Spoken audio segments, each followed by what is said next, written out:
Welcome to the deep dive.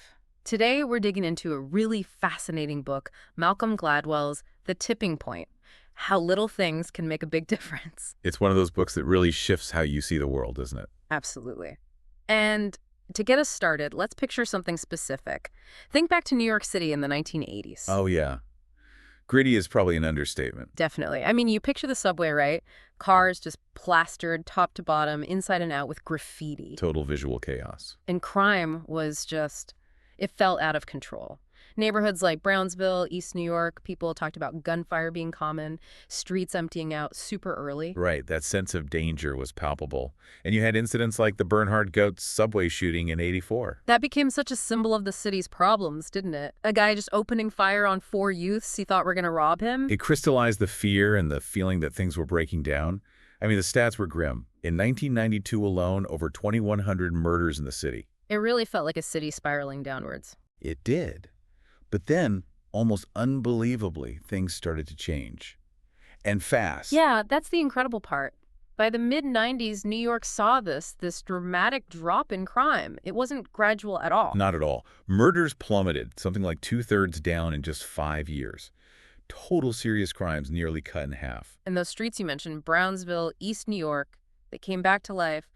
Kids playing outside again, older folks sitting on their stoops. It was a night and day difference. Police officers who used to compare the gunfire sounds to Vietnam suddenly found it quiet. So the huge question is, how does that happen? How does a city go from feeling like a war zone to, well, not that, so incredibly quickly? It wasn't slow progress. Exactly, and that's precisely the kind of phenomenon that Tipping Point digs into. Gladwell argues these kinds of massive shifts can be understood like epidemics. Like epidemic, how so? Well, think about how a virus spreads. It starts small, maybe just a few people, but then it hits a certain point, a critical mass, and suddenly it explodes. He argues that ideas, products, behaviors, even crime waves can spread the same way. They reach a boiling point, what he calls the tipping point, and then they take off exponentially. That really challenges how we usually think about change, doesn't it? We tend to assume big effects need big causes. Right. We expect proportionality. If you want a massive crime drop, you must need, I don't know, a huge economic boom or a massive police force increase. But Gladwell's core idea is little things can make a big difference. Precisely. He uses this great thought experiment. Imagine taking a single piece of paper and folding it in half, Huh. then fold it again and Yeah. again. Keep doing it 50 times. How tall do you think that stack of paper would be? Maybe a few feet. Like the height of a refrigerator, that seems like a lot of folds. That's what most people guess. But the reality, after 50 folds, assuming you could even do it, that stack would reach roughly from the Earth to the sun. Wow, seriously. Seriously, Yeah. that's geometric progression, or exponential growth. It starts slow, then explodes. Yeah. Epidemics work like that. The effect is way out of proportion to the initial cause. So to understand these tipping points, we need to ditch that idea of simple linear cause and effect. Exactly. We need to embrace the possibility that massive changes can spring from seemingly tiny interventions. Okay, so that's our mission for this deep dive then. We're going to unpack the three main rules Gladwell lays out for how these social epidemics work. Right. He calls them the law of the few, the stickiness factor, and the power of context. Perfect. Let's jump right into the first one, the law of the few, the power of exceptional people. So when these big shifts happen, where do they actually start? Does everyone play an equal role or? Gladwell argues pretty strongly that it's not about everyone. It's about a few key people. He says social epidemics are driven disproportionately by the efforts of a handful of exceptional individuals. So it's not about reaching the masses initially, it's about reaching the right few. Precisely. And he uses a classic historical comparison to make this point. Paul Revere versus William Dawes. Paul Revere's Midnight Ride, the British are coming. Everyone knows that story. His ride definitely helped spark the American Revolution. Absolutely. But here's the kicker.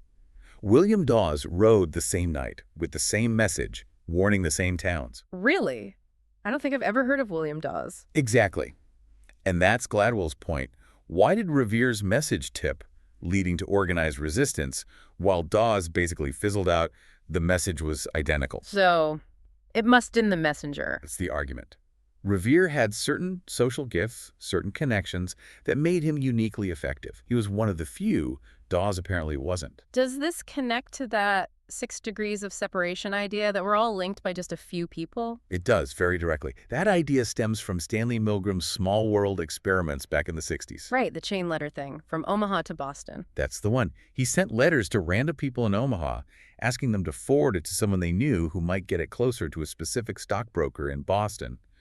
And incredibly, the letters that made it arrived in just 5 or 6 steps, on average. Which seems impossibly small, connecting strangers across the country. It does. But the really crucial finding for the law of the few wasn't just the 6 steps, it was how the letters got there. Milgram found that half the letters that reached the target passed through the hands of just 3 specific people. Wow, so it wasn't an even distribution at all. A few people were acting like major hubs. Exactly. These are the people Gladwell calls connectors. Okay, connectors. So these are people who just know everybody. Pretty much. They know vast numbers of people, not just in one circle, but across many different social worlds, subcultures, industries. They have this incredible knack for making acquaintances and, crucially, maintaining them. We all know someone like that, don't we? The person you go to when you need to find someone or get an introduction to a totally different field. Absolutely. Gladwell tells the story of Roger Horchow, a retail executive. He managed to get the rights to the Gershwin musical Crazy for You through this incredibly complex chain of personal connections. How did that work? It involved someone who knew someone who was related to someone else who was friends with Ira Gershwin's widow. It was intricate. But the key thing about Horchow was this wasn't some cynical business networking strategy. He just genuinely collected people because he found them interesting. It was part of who he was. That makes sense. It's not transactional, it's relational. Right. Another amazing example is Lois Weisberg, who is Chicago's Commissioner of Cultural Affairs. Her career path alone tells you she's a connector drama, journalism, PR, law, environmentalism, politics, even running a flea market stand. Wow, that's diverse. And she had this ability to just connect people instinctively. Gladwell recounts how science fiction writer Arthur C. Clarke called her out of the blue, asking who he should meet in Chicago, and she immediately linked him up with Isaac Asimov and Robert Heinlein, who just happened to be people she knew well. Just like that. Just like that. She had no snobbery, was curious about everyone, and saw potential connections everywhere. She collected people the way Horchow did. So, the power of connectors is that they bridge different worlds. When they adopt an idea or a product, they can spread it far beyond its original niche. Precisely. Think about the unexpected comeback of Hush Puppy's shoes in the mid-90s. They were practically dead, then suddenly they were everywhere. How did that happen? According to Gladwell, a few hip kids in Manhattan started wearing them ironically. But the trend didn't tip until it reached certain connectors, people who moved between the downtown scene and, say, the fashion world or advertising. They saw the shoes, adopted them, and broadcast the trend through their wider networks. Through their weak ties, those more distant acquaintances. Exactly.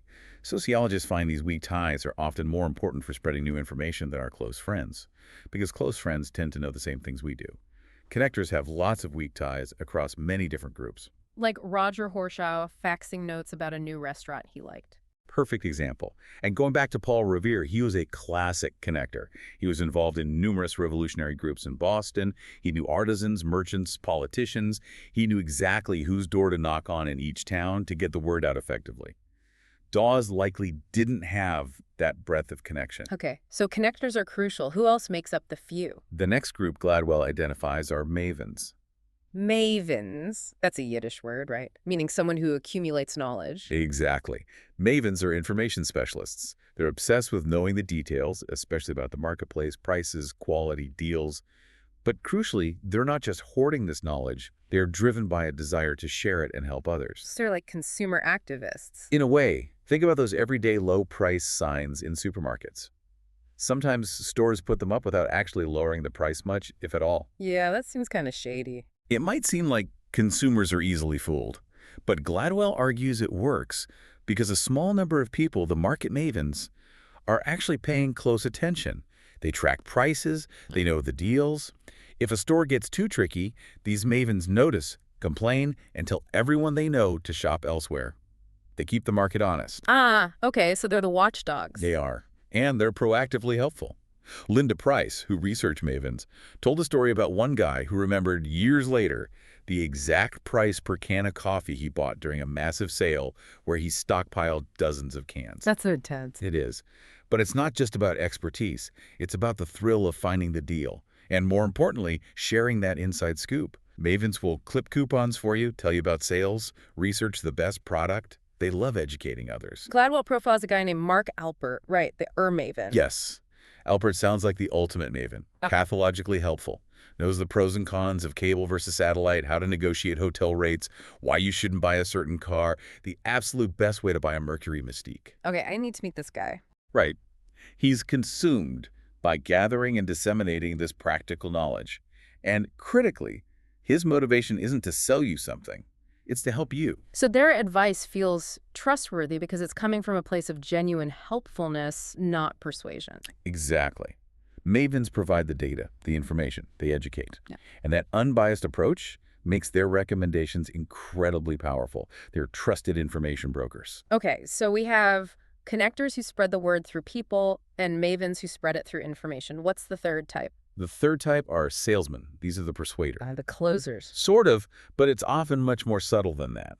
Salesmen have this indefinable quality, an energy, a charm, something that just makes people want to agree with them. They might not have the most connections like a connector or the deep knowledge of a maven, but they have an incredible ability to win people over. Gladwell talks about Tom Gow, a financial planner. Yes, Gao is presented as the quintessential salesman. Highly energetic, physically expressive. Apparently, he often hugged or kissed clients upon meeting them. Wow, okay. That's bold for a financial planner. It is. And while his firm had logical scripts to handle objections, Gao's real power seemed to lie in his sheer presence, his enthusiasm, his likability. People were drawn in by him, not just his arguments. Is this just charisma or is there something else going on? Gladwell argues it taps into subtle, often unconscious aspects of communication. He points to studies showing how tiny nonverbal cues can powerfully influence us. Like the Peter Jennings study during the '84 election. Exactly. Researchers found Jennings subtly smiled more when talking about Reagan than Mondale. Viewers who watched his newscasts were significantly more likely to vote for Reagan, even though they couldn't consciously pinpoint why. They attributed it to policy or debate performance, but the subtle nonverbal cue had a measurable impact. That's kind of scary how easily we can be swayed without realizing it. It is. Another study had students listen to an editorial arguing for a tuition increase. Some were told to nod their heads yes while listening, others to shake no, and a control group kept still. And the nodders were more likely to agree with the increase. Significantly more. Again, they didn't say, I agree because I was nodding. They rationalized it, saying the editorial was well argued. But the simple physical act of nodding primed them for agreement. So salesmen might be masters of these subtle cues. That's the idea. It connects to concepts like interactional synchrony, how people in conversation unconsciously mirror each other's body language and rhythms. Skilled salesmen like Tom Gow might be exceptionally good at drawing others into their rhythm, creating a sense of connection and rapport that makes agreement feel natural. Like a dance. Exactly. It's a subtle, physical persuasion, and it also relates to emotional contagion, how emotions can spread through mimicry. Highly expressive people, the senders, can literally infect others with their mood. Salesmen are likely very effective senders. So the law of the few tells us that epidemics aren't random. They're often sparked and spread by these three types of exceptional people: connectors, mavens, and salesmen. Finding them is key. Right. It's about targeted influence, not just mass communication. Okay, that's a powerful idea. Let's move to the second rule, the stickiness factor. Making messages memorable and actionable. So it's not enough for a message to reach the right people. It has to actually stick, right? It has to make an impact and be remembered. Absolutely. If the message isn't memorable or doesn't spur action, the epidemic fizzles out. It needs stickiness. Gladwell uses that Winston cigarette slogan as an early example, right? Winston tastes good like a cigarette should. Yeah, grammatically incorrect, Yeah. but incredibly sticky. People talked about it, debated the grammar, but most importantly, they remembered it. And Winston became the #1 brand very quickly. That slogan had serious stickiness. It shows that sometimes breaking the rules makes something more memorable. It can. Yeah. And Gladwell contrasts this kind of intuitive stickiness with the more scientific approach of direct marketers. How so? Unlike typical advertisers who might focus on being clever or using celebrities, direct marketers live and die by measurable results. Coupons returned, calls to an 800 number. They test everything relentlessly to figure out exactly what makes the message stick and make people act. They're all about conversion. Exactly. Lester Wunderman's work for Columbia Record House is a brilliant example. They used magazine ads, but they weren't very profitable. What did Wonderman do? He introduced a tiny gold box printed on the coupon in the magazine ad.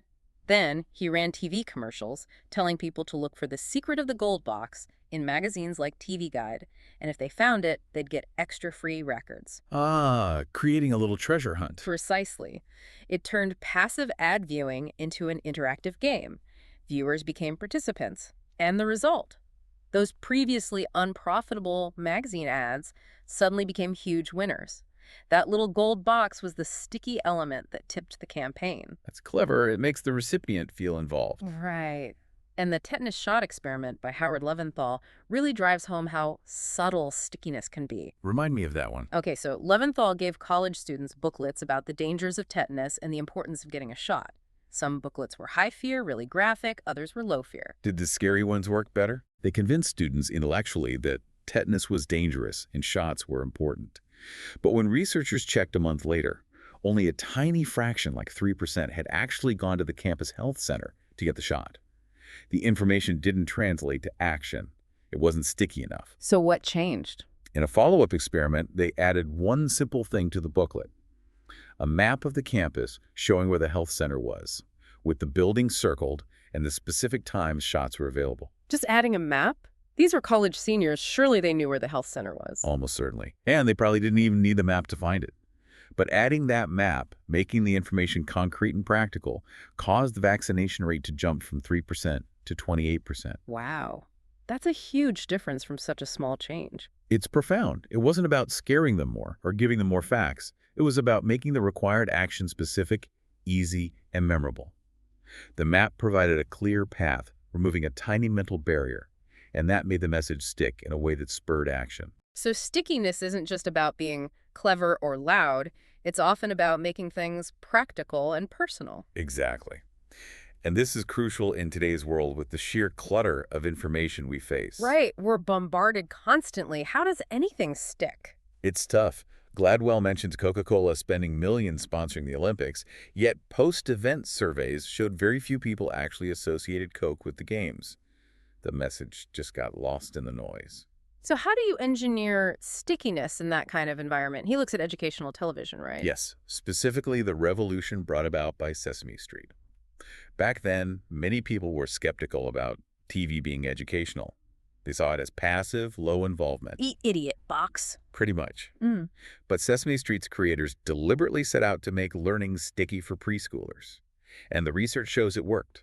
Kids who watched regularly did better academically. What did they figure out about making educational content stick for kids? Researcher Daniel Anderson did fascinating work. The common belief was that kids just stared blankly when there was lots of action and noise. But Anderson found the opposite. Kids pay attention when they understand what's going on, and they look away when they're confused. So understanding drives attention, not just flashing lights. Right.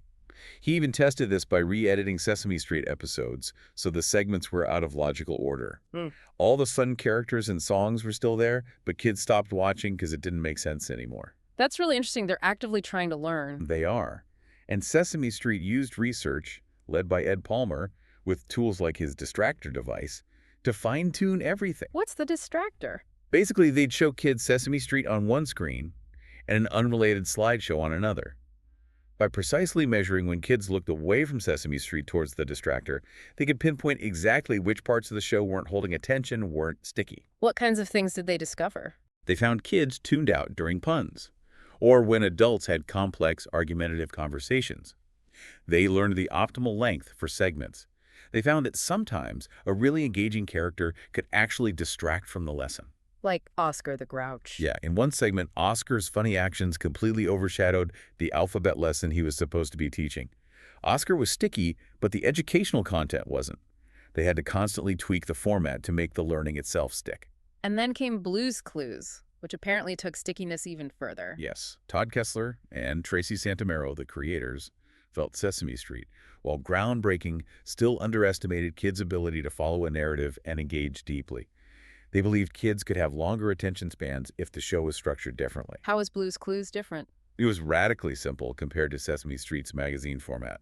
One half-hour story following clues left by the animated dog, Blue. One live-action host, Steve. A very flat, almost picture book visual style. and a deliberately slow pace with long pauses. Long pauses. That seems counterintuitive for kids' TV. It does to adults. But those pauses were crucial. Steve would ask the viewers a question directly, which clue is shaped like a circle, and then just wait, looking at the camera, giving kids at home time to think and shout out the answer. Ah, so it demanded participation. Huge participation. Kids felt like they were playing along with Steve, helping him solve the puzzle. That active involvement was incredibly sticky. What else made it work so well? Repetition. Blue's Clues was designed to be watched multiple times, and research showed kids' attention and comprehension actually increased on second and third viewings. They loved the predictability, the chance to master the clues. It made them feel smart and empowered. So repetition, which adults might find boring, is actually a key stickiness factor for kids seeking mastery. Absolutely. And the clues themselves were layered. The first time watching, a child might just get the basic clues. The next time, they might understand the more subtle connections. It deepened engagement over time. Gladwell contrasts this with the Sesame Street episode that didn't work, right? The Roy episode. Yes, that's a great example of failed stickiness. The premise was Big Bird deciding he wanted a new name, like Roy. It was meant to be a funny conceptual joke. But preschoolers didn't get it. Not at all. It violated a fundamental principle of early childhood cognition called mutual exclusivity. The basic assumption that one object or person generally has only one name. Giving Big Bird a second name just confused them deeply. They couldn't understand the joke, so they tuned out. Attention plummeted. So the big takeaway on stickiness is, It's often about subtle tweaks in presentation, not necessarily huge changes in content. It's about understanding your audience's psychology and making the message clear, memorable, practical, and engaging for them.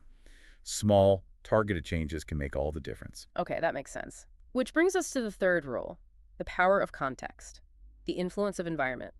So it's not just the messenger or the message, but also where and when the message spreads. Exactly. Gladwell argues that epidemics are highly sensitive to the conditions and circumstances of the environment they operate in. Context can be a powerful tipper. And we come back to the New York City crime drop. You mentioned earlier that the usual explanations, economy, drugs, demographics, don't fully account for how sudden and sharp the drop was. Right. The economy wasn't booming yet. The crack epidemic had already peaked, and the city was actually getting younger, not older. So those big background factors don't explain the tipping point. So what context did change? Gladwell points squarely at the broken windows theory. Developed by Wilson and Kelling, the idea that visible signs of disorder, like unrepaired broken windows or graffiti, signal that nobody cares, which then invites more serious crime. Precisely. It's not that graffiti causes muggings directly, but it creates an environment where disorderly and criminal behavior feels permissible, even expected. And the NYC subway became the laboratory for testing this theory. It really did. First, you had David Gunn, the Transit Authority president from 1984, who launched this seemingly impossible war on graffiti. His rule was, no train leaves the yard with graffiti on it. Clean it immediately. Which must have seemed like a purely cosmetic effort to many people at the time. Probably. But Gunn believed it was about restoring order, sending a signal that the system was under control. Then, in 1990, William Bratton took over the transit police. And Bratton was a big believer in broken windows. Huge believer. And his big move, which seemed almost trivial to some, was cracking down hard on fare beating. People jumping the turnstiles or using slugs. How many people were doing that? An estimated 170,000 a day. It cost the city millions, but police rarely bothered arresting anyone for it because the paperwork took forever for such a minor charge. So how did Bratton change that context? He saw fare beating as the subway's broken window. He made it much easier for officers to make arrests, setting up mobile booking centers and buses right outside busy stations, cutting processing time way down. Okay, so arrests became easier. But what was the real impact? Here's the key. Bratton insisted they run a background check on everyone arrested for fare beating, and what they found was stunning. About 1 in 7 had an outstanding warrant for a past crime, and 1 in 20 was carrying a weapon. Wow. So busting fare beaters became a highly efficient way to catch more serious criminals. Exactly. It turned into a bonanza for the cops, as Gladwell puts it. Suddenly, enforcing this minor infraction had huge payoffs.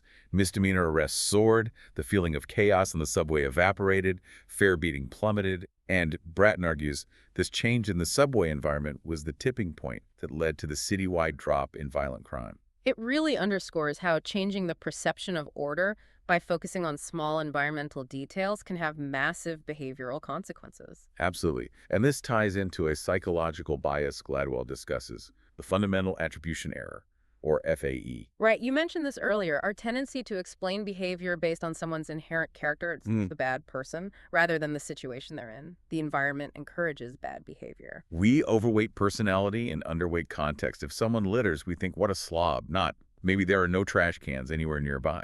And experiments show this bias is incredibly pervasive. Oh, definitely. Think of the Stanford prison experiment. Normal, psychologically healthy college students assigned roles as guards or prisoners. Within days, the guards became abusive, and the prisoners became passive and distressed. Just because of the roles and the environment they were put in? Exactly. Hmm. The situation completely overwhelmed their individual personalities. The experiment had to be stopped early because it got so out of hand. It's a chilling demonstration of context's power. And the Good Samaritan experiment, that one's also striking. It really is. Princeton seminary students, on their way to give a talk, some actually on the parable of the Good Samaritan, encountered a man slumped in a doorway, clearly in distress. You'd expect future ministers to stop and help, right? You would. But the key factor determining whether they helped wasn't their personality or their recent sermon topic. It was simply whether they'd been told they were late for their talk.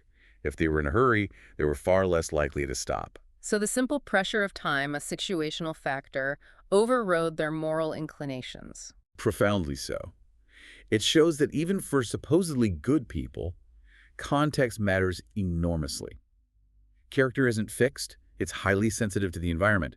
A clean subway might literally make you behave better. Okay, so context includes the physical environment and situational pressures.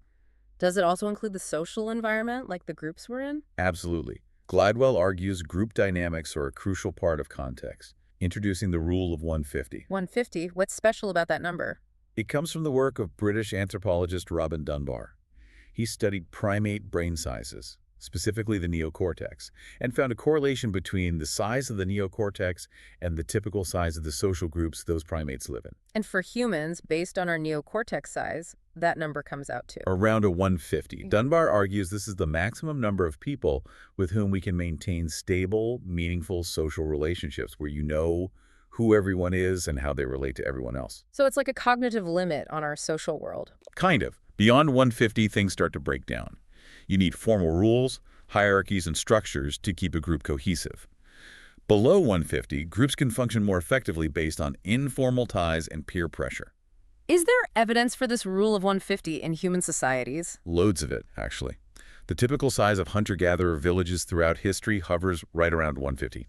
Modern military units find that effective fighting groups, relying on loyalty and intimacy, rarely exceed 200. Religious groups like the Hutterites deliberately split their communities when they reach 150 to maintain social harmony. They actively manage their size to stay below that threshold. Yes, because they know that beyond that number, factions form, disputes increase, and the close-knit community feeling is lost. And Gladwell highlights a modern company that uses this principle, right? Gore Associates. Yes, W.L. Gore and Associates, the makers of Gore-Tex and other high-tech products, they're known for a very unusual, non-hierarchical structure. No bosses, no titles. Pretty much. They operate on a lattice structure with sponsors instead of managers. And critically, they adhere strictly to the rule of 150. When a plant or office gets close to 150 employees, they build a new one, often right next door. Why do they do that? Because they believe their innovative, collaborative culture thrives only in these smaller, intimate groups where everyone knows everyone. Peer pressure becomes a more effective motivator than formal management. It relates to that idea of transactive memory, doesn't it? The shared memory system in close groups. Exactly. Psychologist Daniel Wegner described how couples, for instance, develop an implicit system where each person knows what the other person is likely to remember. One remembers birthdays, the other remembers where the car keys are. It makes the pair more knowledgeable than either individual alone. And Gore believes this happens at the group level in their small units. Yes. In groups under a 150, this shared understanding and implicit coordination, this group memory can flourish, making them incredibly efficient and innovative. Information flows freely, ideas spread quickly, and people feel accountable to each other. So the paradox is, to build a strong, unified company culture, Gore breaks itself into small pieces. It's a fascinating paradox. It allows ideas and innovations to tip much more easily within the company because they spread through these dense, interconnected small groups. Like the Yaya Sisterhood book tipping first in Northern California because of the strong book club culture. There are lots of small groups discussing and spreading the word. Exactly. Or John Wesley organizing Methodism, not just through big sermons, but through small, intimate classes and societies where new beliefs could be reinforced and take root within a supportive community context. The group context was essential for the idea to stick and spread. So the power of context is about the physical environment, situational pressures, and the structure and size of the groups we're in. All these things can dramatically influence whether an epidemic takes off. They absolutely can. They create the conditions for tipping. Okay, let's put these three rules, law of the few, stickiness, context together, and look at a few more case studies. First, airwalk shoes. How did they go from a niche skate shoe to mainstream cool in the 90s? It's a great example of navigating the chasm between early adopters, innovators, and the mainstream market. Skaters and maybe some hipsters wore them initially, but how do you get regular folks interested? The ad agency Lambesis played a key role, right? With Dee Dee Gordon acting as a maven for cool. Yes, Gordon had this network of correspondents in different cities, kids who were sort of outsiders, but very tuned into emerging trends before they hit the mainstream.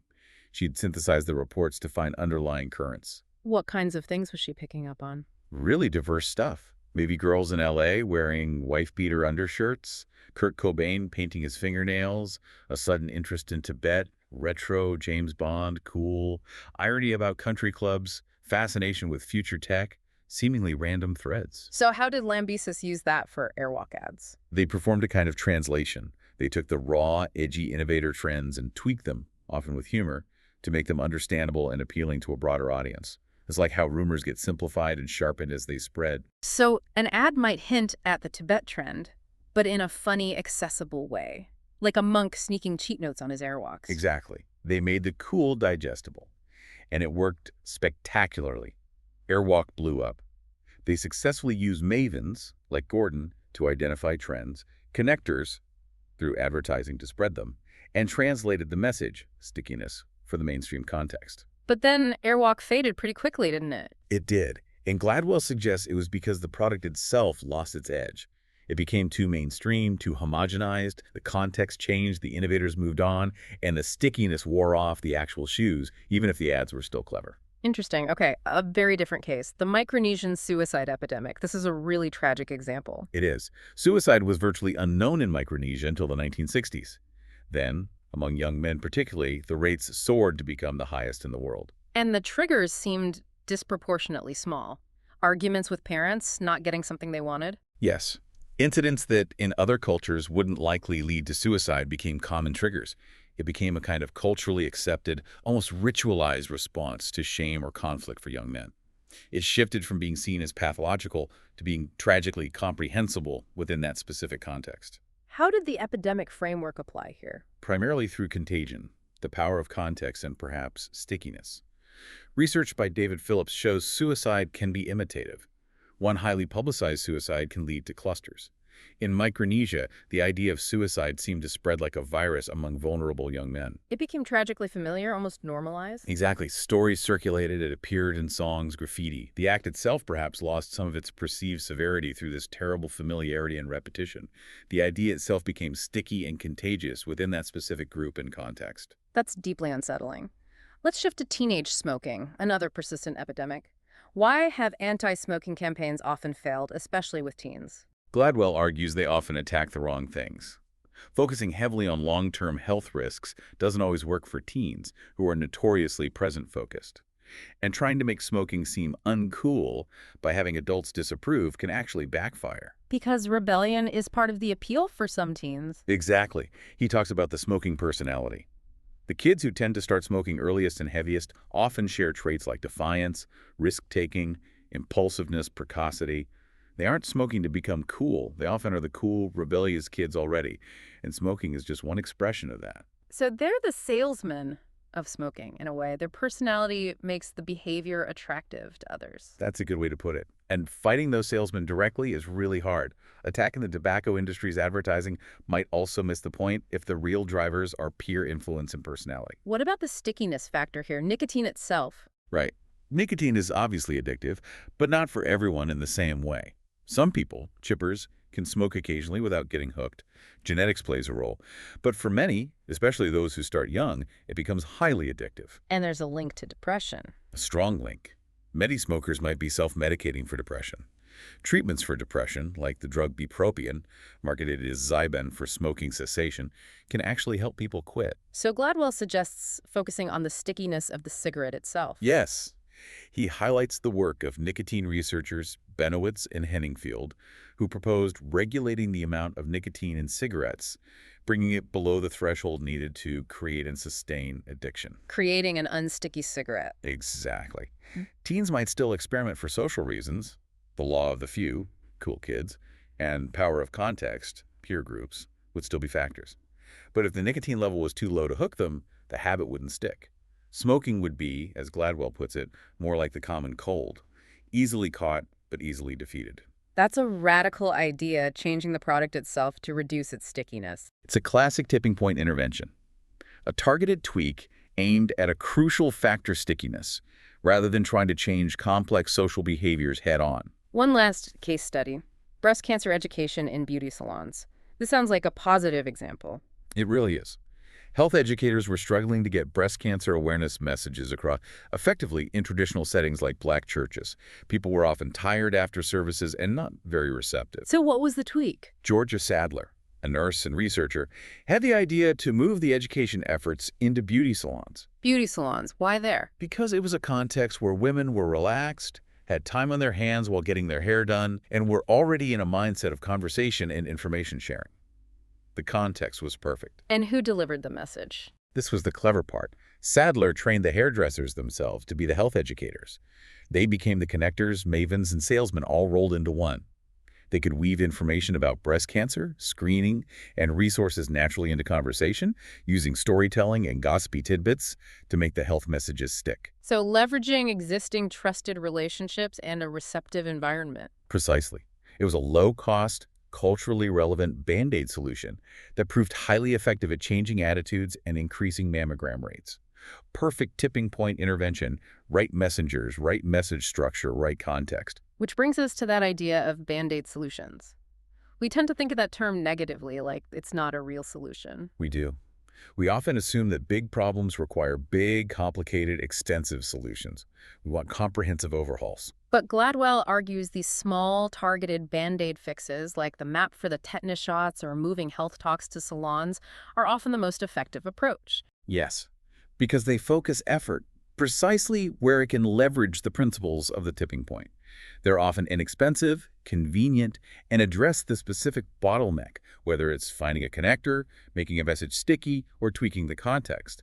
They embrace the idea that little things can make a big difference. It's a different way of thinking about change, not always needing massive force, but finding the right leverage point. Exactly. It's about being smart and targeted, understanding the dynamics of epidemics rather than just throwing resources broadly at a problem. So, wrapping up our deep dive into the tipping point, the big message is that the world isn't always as immovable as it seems. Change can happen suddenly and dramatically. Right. If you understand the rules, the power of those exceptional few, the crucial importance of making messages sticky, and the profound influence of context, you can find those leverage points. The connectors, mavens, and salesmen driving the spread. The small tweaks that make an idea unforgettable and actionable. The environmental cues and group dynamics, like the rule of 150, that shape our behavior. Understanding these principles gives you a new lens for looking at why some things catch on and others don't. So here's a thought to leave you with. Think about a problem or a situation in your own world, maybe at work, in your community, even a personal habit that feels stuck, resistant to change. Something that seems too complex or entrenched. Yeah. Now, considering the ideas from the tipping point, could there be a small, perhaps counterintuitive tweak you could make? Maybe finding a different kind of messenger, changing how the message is framed to make it stickier, or altering the context, even subtly. Could that seemingly minor adjustment be the precise nudge needed to tip the balance and trigger a surprisingly rapid and significant shift? It's definitely something to think about.